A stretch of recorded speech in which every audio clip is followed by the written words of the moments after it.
તો મુસ્લિમ વિસ્તારોમાં બમ્પર મતદાન જોવા મળી રહ્યું છે। બપોરના સમયે પણ મુસ્લિમ વિસ્તારોમાં લાઈનો જોવા મળી રહી છે। રાજકોટ, અમદાવાદ, સુરતમાં જોરદાર મતદાન નોંધાયું છે। લઘુમતીઓએ તડકાને ફગાવ્યો છે, ફતવાને વધાવ્યો છે અને મુસ્લિમ વિસ્તારોમાં મતદાન માટે ટોળે ટોળા ઉમટી રહ્યા છે। બુલડોઝરના વિરોધમાં બમ્પર વોટિંગ કરવામાં આવી રહ્યું છે। અશાંત ધારાના વિરોધમાં મુસ્લિમ વિસ્તારોમાં જબરદસ્ત વોટિંગ નોંધાઈ રહ્યું છે। મુસ્લિમ મહિલાઓએ બુરખો પહેરીને લાંબી લાઈનમાં ઉભા રહીને મતાધિકારનો ઉપયોગ કર્યો છે। રસ્તા પર નમાઝ પઢવાના મુદ્દે તેમજ મસ્જિદોને બચાવવાના મુદ્દે મુસ્લિમો મતદાન માટે સક્રિય થતા જોવા મળી રહ્યા છે।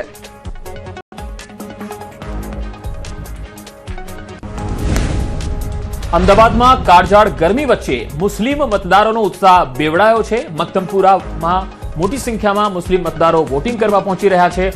મતદારોમાં માત્ર પુરુષો જ નહીં, મહિલા મતદારો પણ મોટી સંખ્યામાં જોવા મળ્યા। સનરાઈઝ પ્રાથમિક શાળા બૂથમાં 1 વાગ્યા સુધીમાં કુલ 3681 મતદારોમાંથી 1348 થી વધારે મતદાન થયું છે। મોટી સંખ્યામાં મુસ્લિમ સ્ત્રીઓએ મતદાન કર્યું। બપોરના 12 વાગતા જ અમદાવાદના અલગ અલગ વોર્ડની અંદર નિરસતા જોવા મળી રહી છે, પરંતુ મક્તમપુરા વોર્ડની અંદર એકદમ અલગ પરિસ્થિતિ છે। આપ જોઈ રહ્યા છો મોટી સંખ્યાની અંદર ખાસ કરીને મતદારો બપોરના પહોંચી રહ્યા છે અને બપોરના પણ મતદાન એ પ્રકારનું યથાવત છે કે સૌથી વધારે મહિલાઓ જોવા મળી રહી છે। મહિલાઓ સાથે પણ बातचीत करवाने का प्रयत्न करिए। मुझे बताइए क्या नाम है आपका और आप कहाँ से आए हो, किस तरीके से आप मतदान के बारे में सोचते हो? डोसानी हसीना बनी हुसैन का यास्मीन सोसाइटी से। यास्मीन सोसाइटी। क्या कहेंगे मतदान करने के लिए आप आज आए हो? मतदान सबको करना चाहिए, मतदान जरूरी है। सब हम हमारा काम बता के फिर मतदान करना है। सभी आए मतदान करने। मतदान के लिए आए हो आप भी, मतलब क्या सोच रहे हो, लोगों को क्या अपील करना चाहोगे आप? नहीं, मतदान सबको करना चाहिए। तभी काम हो, कामकाज बता के आओ, थोड़ा बहुत बाद में कर लो।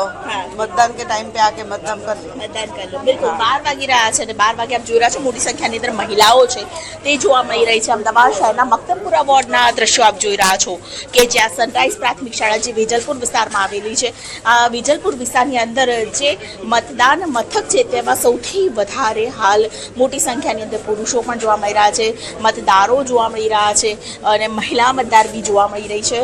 પુરુષો સાથે વાતચીત કરવાનો એક પ્રયત્ન કરીશું। ભાઈ, શું કહેશો, મતદાન કરવા આવ્યા છો ત્યારે? બિલકુલ, બધાએ મતદાન કરવું જ જોઈએ। આ આપણી ફરજ છે। મતદાર તરીકે બધાએ વોટ કરવા આવવું જોઈએ।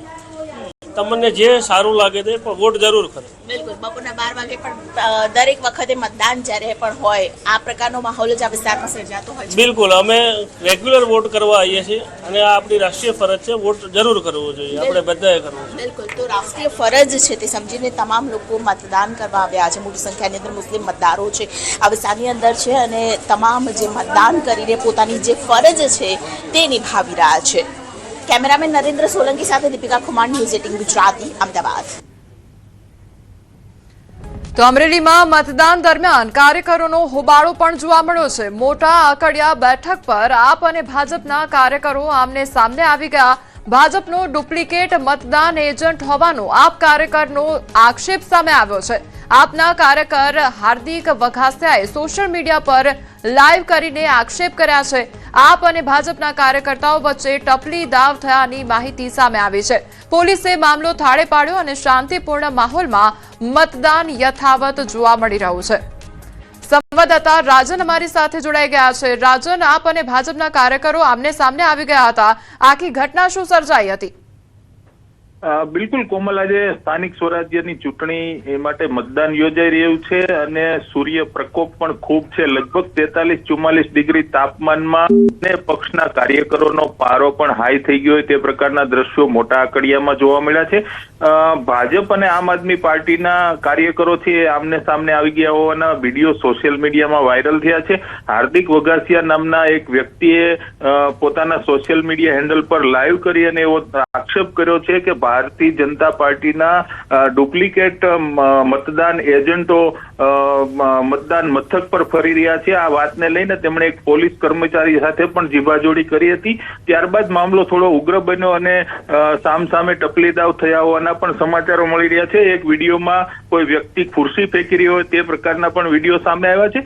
પરંતુ સારી વાત એ છે કે સમગ્ર મામલાને સ્થાનિક પોલીસે થાળે પાડી દીધો છે અને અત્યારે હાલ મોટા આકડિયા બેઠક પર શાંતિપૂર્ણ રીતે મતદાન થઈ રહ્યું છે। કોમલ। જી રાજન, અત્યારે કયા પ્રકારની પરિસ્થિતિ છે? મતદારો દ્વારા શાંતિપૂર્ણ માહોલમાં મતદાન કરવામાં આવી રહ્યું છે. કોઈપણ પ્રકારની અનિચ્છનીય ઘટના હવે ન સર્જાય તેનું શું ધ્યાન રાખવામાં આવી રહ્યું છે? બિલકુલ કોમલ, આ પ્રકારના વિડીયો વાયરલ થવાની સાથે જ અમરેલીથી વધારાની પોલીસ મોટા અકડિયા ખાતે મોકલવામાં આવી હતી અને સમગ્ર પરિસ્થિતિને કંટ્રોલમાં કરી લેવામાં આવી છે. બંને જે પક્ષના કાર્યકરો છે તેમને દૂર કરી દેવામાં આવ્યા છે અને યોગ્ય રીતે અને શાંતિપૂર્ણ માહોલમાં મતદાન થાય તે પ્રકારની વ્યવસ્થા કરવામાં આવી છે. જોકે આ ઘટના લગભગ એકાદ કલાક પહેલા એની હોવાની વાત સામે આવી છે અને ત્યારબાદથી શાંતિપૂર્ણ રીતે મોટા અકડિયાની પ્રાથમિક શાળામાં મતદાન અત્યારે હાલ ચાલુ છે. પોલીસનો પૂરતો બંદોબસ્ત છે અને અત્યારે હાલ તડકાનો માહોલ છે, પરંતુ આમ છતાં પણ મતદારોમાં ઉત્સાહ જોવા મળી રહ્યો છે ને મતદાન કરી રહ્યા છે. કોમલ, જી રાજન, અત્યારે બપોરનો સમયગાળો છે, તેમ છતાં પણ મતદારો મતદાન કરવા માટે આવી રહ્યા છે. શું કોઈ ચર્ચાઓએ વેગ પકડ્યો છે ત્યાં આગળ? બિલકુલ કોમલ, આમ જોવા જઈએ તો અમરેલી જિલ્લામાં અત્યારે હાલ તાપનો માહોલ છે. 43-44 ડિગ્રી સુધીનું તાપમાન છે, એટલે સ્વાભાવિક રીતે જ મતદારો થોડા મોડા મતદાન મથક સુધી આવે તે પ્રકારની વાત છે. પરંતુ રાજકીય પક્ષો અને જે ઉમેદવારો છે તે મતદારોને પોતાના ઘરથી લાવી અને મતદાન મથક સુધી પહોંચાડવાની મથામણ કરી રહ્યા છે. કોમલ, જી રાજન, સમગ્ર માહિતી બદલ આપનો આભાર. બિલકુલ. અને હવે જો બપોરના 2:30 વાગી ગયા છે અને હીટવેવની અસર પણ દેખાઈ રહી છે. મતદારોના મતદાન પર તેની અસર પણ દેખાઈ રહી છે. પાલનપુરમાં 41 ડિગ્રી તાપમાન વચ્ચે એકલ દોકલ પરિવાર મતદાન માટે આવતા નજરે પડ્યા. અને બીજી તરફ અહીંયા બ્રેકિંગ ન્યૂઝ આવી રહ્યા છે. જિલ્લા તાલુકા પંચાયતમાં અંદાજે 46.3% મતદાન થયું છે.